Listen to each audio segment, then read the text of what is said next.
Good morning, America. Welcome to The Ray Show. I'm your host, Ray Johnson. Today, we've got some spiffy guests talking about recent news and some hot topics. Starting us off is Anarchist. We brought in a local expert on the matter, Andy Anderson. How's it going, Ray? Good. How about you? I feel like the cat's meow. Earlier today, I'm sure that's all well and good, but I'm going to have to stop you right there. We only have so much time. Why don't you start with why you agreed to be here with us today? I just think it's so important to know one's onions when it pertains to an important topic like this one. I mean, anarchists are rebellious and dangerous. The people of America should be informed. Well, why don't you start off with what an anarchist is? Well, that's simple enough. An anarchist is simply someone who believes in free will above other things, such as government or religion. If you want a pretty good parallel, they sort of follow John Locke's philosophy of human nature and our ability to self-govern. Basically, they believe they don't need a government. And what makes these people so dangerous? They have the ability to self-govern. Isn't it obvious? They don't. They've shown time and time again they are not to be trusted.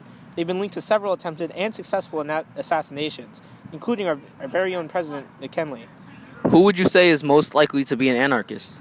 Ooh, good question.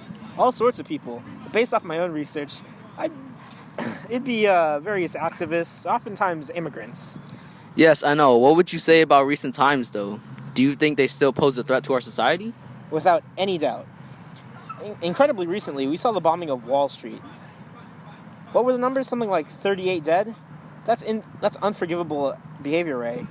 And what about the trial of Nicola Sacco and Bartolomeo Vanzetti? Those Italians who shot the store clerk in the copper. Yeah, I heard of that. They were given some jail time along with death by electric chair. That's true, and also well-deserved, if I might add. With our changing times, people are beginning to see the dangers of these anarchists, and certain laws have already been put in place to stop this sort of behavior. But America needs help from the people. Remember the Red Scare and the KKK? All those terrible events originate from people like these bad groups. Commies and anarchists are no good, I tell ya.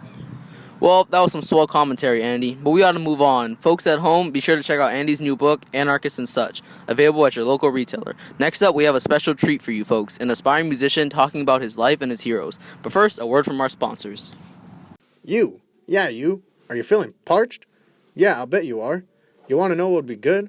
Some crisp Coca-Cola, the drink of America, and only for 5 cents too. Whoopee! What a steal. Take away the stress of life. Now in a 6-pack. And remember, Coca-Cola is pure as sunlight. Well, that sure sounds berries to me, but we now have another guest with us today, an aspiring musician going by Harry Harrison. Thank you, Ray. I'm glad to be here. First up, I wanted to ask you, what made you want to get into the music industry? Well, I have to say, I'm very inspired by the Harlem Renaissance, the black musical movement going down into New York. I understand that many people discourage this colored folk movement, but I think it's great. We're getting new musicians. You support them then? Well, kinda, yeah. Have you listened to jazz before? Very minimal amounts. Yeah, I have to say, I'm a fan of Louis Armstrong, Miles Davis, and Duke Ellington. Really now? You don't see a white man taking an interest into colored music often. Well, it's not only jazz I'm interested in. So like blues, May Rainey, and Bessie Smith? Actually, I've been thinking about Broadway and musicals for inspiration for some of my music. Really? What are some of your favorites? Huge fan of The Jazz Singer and The Broadway Melody. Ha, who doesn't love those? Right? Any closing words you want to leave for viewers at home?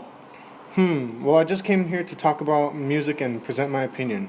I know that music is pretty controversial with the whole Harlem Renaissance being a thing and all, but I think I want people to really listen to blues or jazz sometime. Its soulful, swanky tone will grow on you. And be sure to stop by and see a musical every once in a while. In these modern times, it's huge.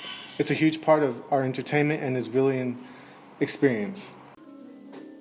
Wow, that's great, Harry. And I understand that you'll be performing soon? Yep, I'll be live performing in several musicals, such as What's in a Name as one of the trumpet players. And folks, being a musician is hard work, and it don't pay well. So if you see another musician performing on a street corner, be sure to spot them a clam or two, yeah?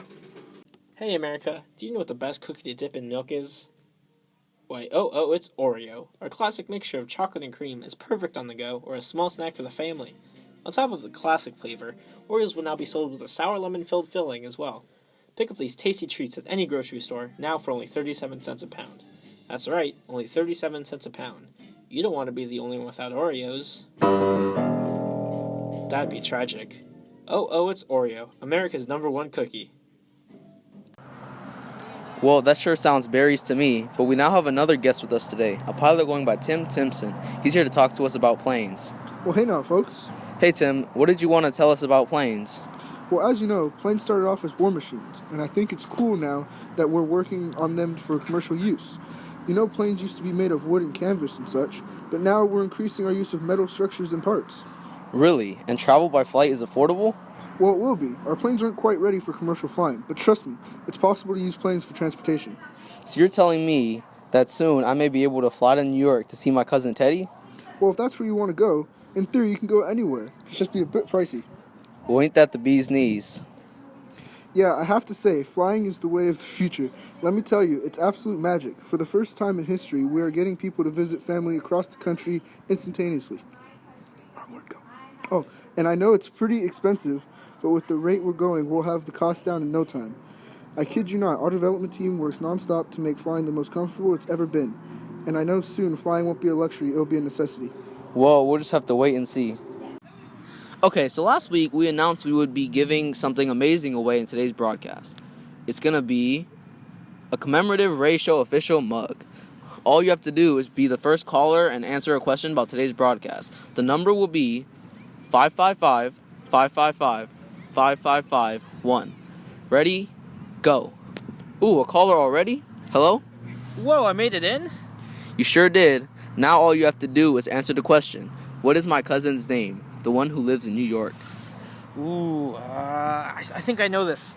I think it was Teddy? Ding, ding, ding. We have a winner. Send us a letter with your address and we'll send over your prize.